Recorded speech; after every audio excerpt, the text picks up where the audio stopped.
अस्सलाम वालेकुम। मेरा नाम डॉक्टर मरियम खोखर है। मैं असिस्टेंट प्रोफेसर ऑफ साइकाइट्री के तौर पे फैसलाबाद में अपनी खिदमात सर अंजाम दे रही हूँ। आज हम जिस मौजू के ऊपर बात करेंगे उसे डिप्रेशन की बीमारी कहा जाता है।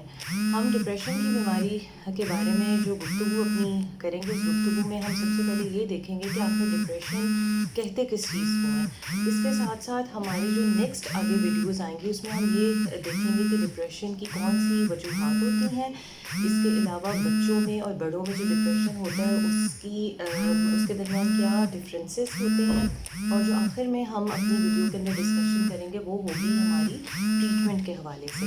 इससे पहले कि मैं डिप्रेशन के ऊपर आगे हाईलाइट करूँ इसकी अलामतों को, इससे पहले मैं आपसे रिक्वेस्ट करूँगी कि नीचे दिए गए बेल बटन को प्रेस कीजिए, सब्सक्राइब कीजिए चैनल को, ताकि आपको हमारी वीडियोस रिसीव हो सकें। चलिए आइए आगे अपने मौजू के ऊपर चलते हैं और डिप्रेशन के बारे में बातचीत करते हैं। डिप्रेशन दरअसल एक आम या नॉर्मल महसूस होने वाली उदासी को कतई नहीं कहा जा सकता। यानी एक शख्स का अगर कोई नुकसान हो, एक शख्स के साथ कोई शख्स बुरा सलूक करे या कोई और किसी किस्म के मामलात हों, तो ऐसी कंडीशन या सूरत हाल में अगर कोई शख्स उदास महसूस करे तो हम उसे डिप्रेशन नहीं कहेंगे। डिप्रेशन की बीमारी की तशख़ीस के लिए ये ज़रूरी है कि एक शख्स कम से कम 14 दिन उस उदासी परेशानी की कैफियत में रहे।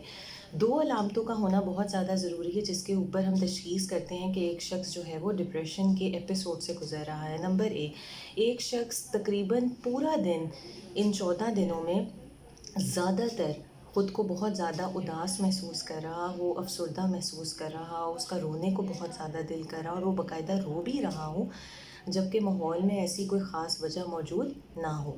इसके अलावा जो दूसरी अहम अलामत है जिसमें ज़्यादातर लोग जिसको मिसअंडरस्टैंड करते हैं और उनको समझ नहीं आती कि ये आखिर क्या कैफियत है, उसे एनहीडोनिया कहा जाता है।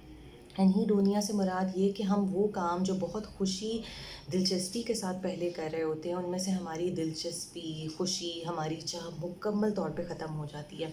यानी हमारा अगर हम इबादत कर रहे हैं तो इबादत में से हमारी खुशू खुशू ख़त्म हो जाती है। हमारे अगर हम रोज़ाना दोस्तों से मिलने के आदी हैं, हमारा वो करने को दिल नहीं कर रहा होता।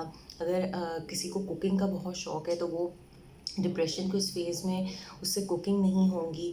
घर की वो ख़ातून जो काम काज यूँ मिनटों में बहुत ज़बरदस्त तरीके से कर लेती होती थी, उनसे वो काम नहीं हो रहे होते, वो ख़ुद को बहुत थका हुआ महसूस कर रही होती हैं। इसके अलावा डिप्रेशन के जो बाकी माइनर सिम्पटम्स हैं उसमें ख़ुद एतमादी में कमी होना, ज़रूरत से ज़्यादा मुजरिमाना एहसास का होना, अपने बारे में, अपने इर्द गिर्द के माहौल के बारे में नेगेटिव किस्म की सोचों का आना। जब इसकी शिद्दत ज़रूरत से ज़्यादा बढ़ती है तो उस वक्त कई लोगों को ख़ुदकुशी की सोचें भी आती हैं और वो बहुत ज़्यादा भी हो सकती हैं, उनकी शिद्दत कम भी हो सकती है। इसके अलावा नींद में, भूख में, जिनसी चाह में कमी महसूस होना, ये सारी चीज़ें भी इसके साथ जुड़ी होती हैं। कई अफराद डिप्रेशन की बीमारी में इस शिकायत के साथ भी आते हैं कि उनका वज़न एकदम से बहुत ज़्यादा कम हो गया, और कई लोग इन शिकायत के साथ भी आते हैं कि उनका वज़न बहुत कम खाने के बावजूद भी बढ़ा है, और ये सब कुछ हार्मोनल बेसिस की वजह से होता है। तो ये सारी तो हमने बातचीत की डिप्रेशन के बारे में कि डिप्रेशन की बेसिकली अलामत क्या होती हैं। यानी अगर एक शख्स 2 या 4 दिन किसी वाक़ये के होने के बाद ख़ुद को उदास या परेशान महसूस कर रहा है तो इसको डिप्रेशन की बीमारी बिल्कुल भी नहीं कहा जा सकता। डिप्रेशन की बीमारी के लिए ये ज़रूरी है कि 14 दिन तक एक शख्स इस कैफियत में रहे। मुझे उम्मीद है कि जो हमने आज अलामतों के ऊपर बात की, उन चीज़ों के बारे में आपको बहुत आसानी से समझ आई होगी। अगर आपके ज़हन में कोई सवाल जवाब है तो आप नीचे ज़रूर उनको जो है उजागर कीजिए, ताकि मैं उसके बारे में आपसे गुफ्तगू और डिस्कशन कर सकूं। आखिर में मैं आपसे यही रिक्वेस्ट करूंगी कि हमारे चैनल को सब्सक्राइब लाज़मी कीजिए। अपना बहुत ख्याल रखिएगा। अल्लाह हाफ़िज़।